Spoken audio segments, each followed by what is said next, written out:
So good morning mga idol. So habang paingon ta sa ubos, uy, nanganak ng kanding ni mama oh.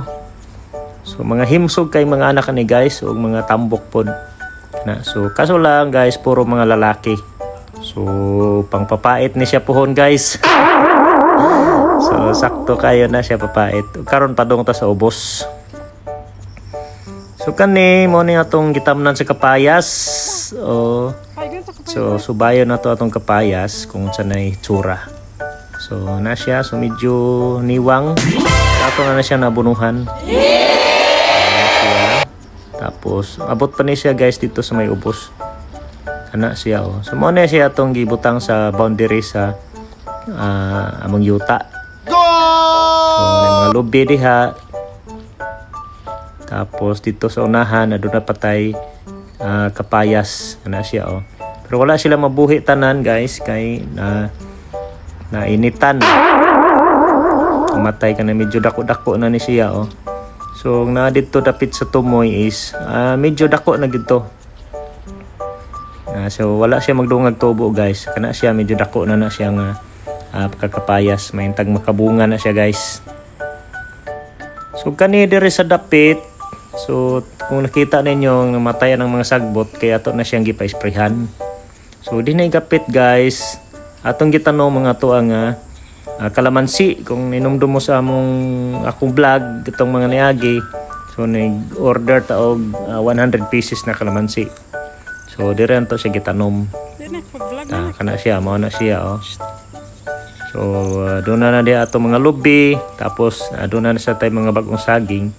Pero kung nakita nyo itong mga niagi na akong vlog, so nakaharvest na ta sa una na itong saging yung gitanom diha after 1 year and 5 months ba to o pila to siya kabuwan. So muna po ni siya itong gipukusan karon nga project ang ato ang kalamansi na po.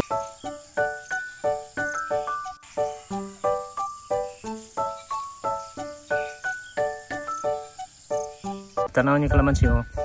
Gamay pa kay siya. Pero na siya bunga. So kana oh. So di gina siya intention nga to na siyang gipabunga. Pero di mo na to siya kalikayan nga mamunga. So karon ato na siyang butangan og fertilizer. Kana siya. So ato yung butangan ni fertilizer is 1620. Yung butangan ni para pampabulas. Kana. Okay guys. Alright, namutang na ta ha.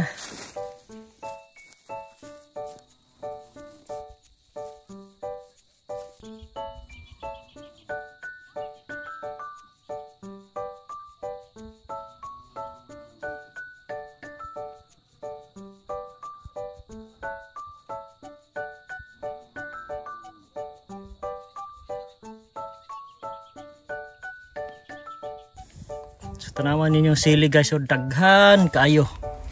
No, pula-pula. Na. So akong mama nag-harvest og sili. So ito tanawon. Na, ito mama, oh. Si mama nag-harvest og sili. So mga hinog ray mag-harvest ma. Hinog ray harvest kada pula. Tanawon daghan kaayo oh. Ano oh. So timing ra na siya guys. So mga nakanindot ani nga sili, tungod kay nausay makakuha ka sa mahal, makakuha pag ka sa barato, makakuha pag ka sa igo-igo ra. So muna siya naka-advantage ani og dili kay ni siya alagaon nga sili.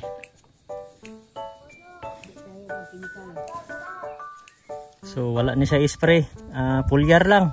Pwede na ani niya pulyar, wala kayo fertilizer. So bawi pod.